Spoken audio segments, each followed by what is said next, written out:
गृह मंत्री अमित शाह का भाषण होता तो तख्ता पलट हो जाता।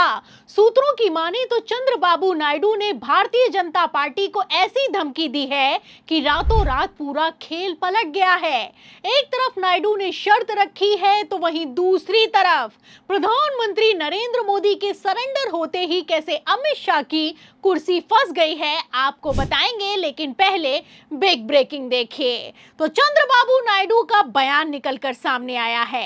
खबर है कि चंद्रबाबू नायडू का कहना है कि आंध्र प्रदेश सरकार युवाओं के बेहतर भविष्य के लिए प्रतिबद्ध है। तो फिलहाल बयान की टाइमिंग से आप अंदाजा लगा सकते हैं कि किस तरीके से टीडीपी ने अब खुलकर कॉकरोच जनता पार्टी को सपोर्ट करना शुरू कर दिया है। पहले भी कॉकरोच जनता पार्टी को लेकर टीडीपी ने गृह मंत्री अमित शाह को खुला चैलेंज किया और अब तो आर पार की जंग शुरू हो गई है। मतलब कि आखिरकार वही कुछ होता हुआ नजर आ रहा है जिसका डर था। एक तरफ अमित शाह सदन में जाने की हिम्मत जुटा नहीं पाए, वहीं दूसरी तरफ बैसाखियों ने अब आंखें दिखाना शुरू कर दिया है। आपको बता दें कि चंद्रबाबू नायडू जबरदस्त भड़के हैं। चंद्रबाबू नायडू ने पहले तो कॉकरोच जनता पार्टी के प्रदर्शन को सपोर्ट किया, फिर उसके बाद परिसीमन बिल को लेकर भी हाथ झटक लिया।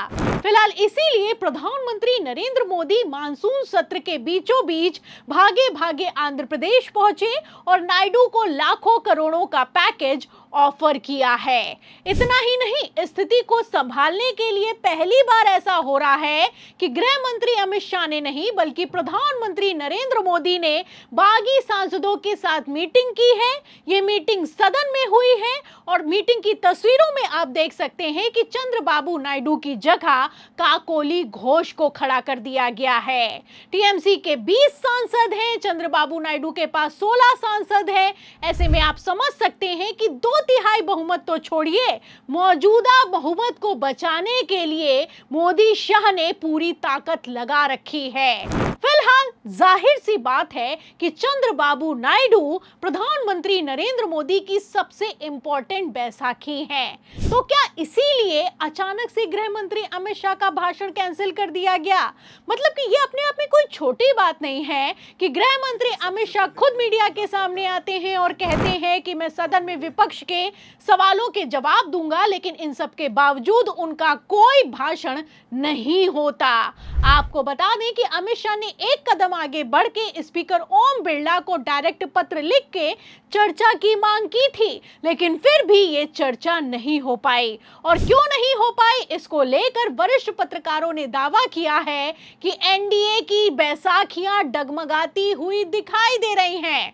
फिलहाल इसीलिए अचानक से पहले तो पीएम मोदी ने नीतीश कुमार से मुलाकात की है और अब चंद्रबाबू नायडू ने भी पलटी मार दी है। आशंका इस बात की है कि अगर विपक्ष ऐसे में ये मांग कर दे कि सरकार बहुमत सिद्ध करे तो शायद सरकार बहुमत सिद्ध ना कर पाए, क्योंकि आपने देखा कि एफसीआर बिल को जिस प्रकार से आपने जेपीसी में भेजा है, जिस प्रकार से आप परिसीमन बिल की बात कर रहे थे, जिस प्रकार से दूसरे सांसदों को तोड़ के आप लाए थे शाम दाम दंड भेद, उससे जो आपके अपने एलाइज थे वो कहीं ना कहीं भाग गए।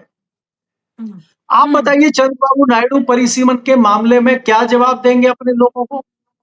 चंद्रबाबू नायडू अपने जैन जी को क्या जवाब देंगे?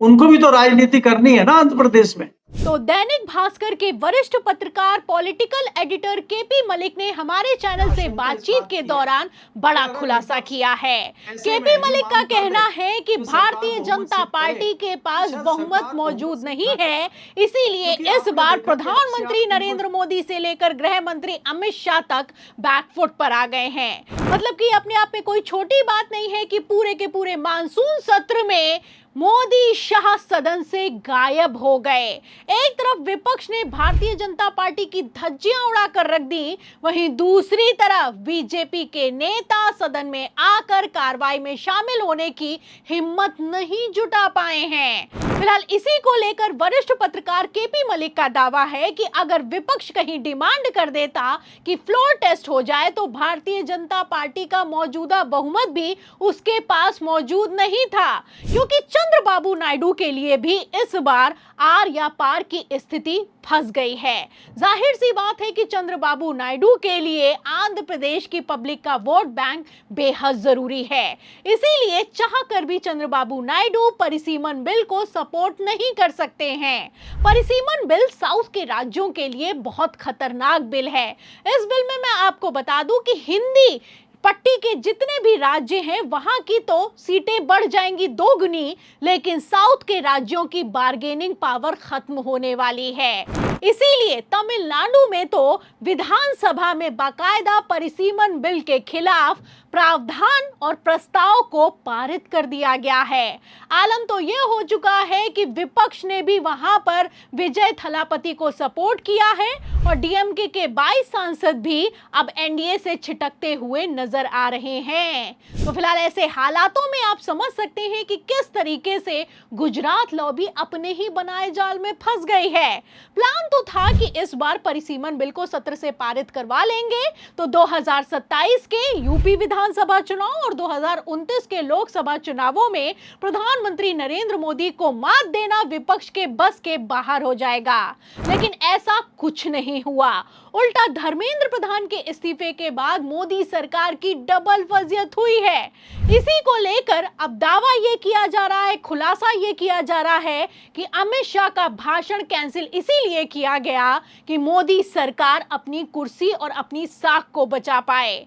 फिलहाल जिस तरीके से इस बार के मानसून सत्र में भारतीय जनता पार्टी की हालत बद से बदतर दिखाई दी है, ऐसे में इतना तो साफ हो चुका है कि जो खौफ, जो डर इन लोगों ने बना के रखा था वो अब पूरी तरीके से खत्म हो चुका है। एक तरफ कॉकरोच जनता पार्टी ने कमान संभाली है, वहीं दूसरी तरफ विपक्ष ने सत्ता पक्ष की चूल्हे हिलाकर रख दी है। फिलहाल क्या होगा क्या नहीं होगा ये तो आने वाला वक्त बताएगा, लेकिन जैसी स्थिति है ऐसे में इतना तो साफ हो चुका है कि पहली बार 12 सालों में पहली बार मोदी सरकार प्रेशर में है।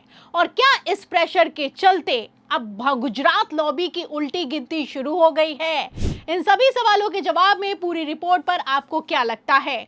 क्या अब भारतीय जनता पार्टी के एनडीए के घटक दल भी उनका साथ छोड़कर चले जाएंगे? जो भी आप सोचते हैं हमें कमेंट बॉक्स में जरूर लिखें। वीडियो को ज्यादा से ज्यादा शेयर करें, हमारे चैनल को लाइक करें, सब्सक्राइब करें, ज्वाइन करें। फिर मिलते हैं अगली खबर के साथ, तब तक के लिए धन्यवाद।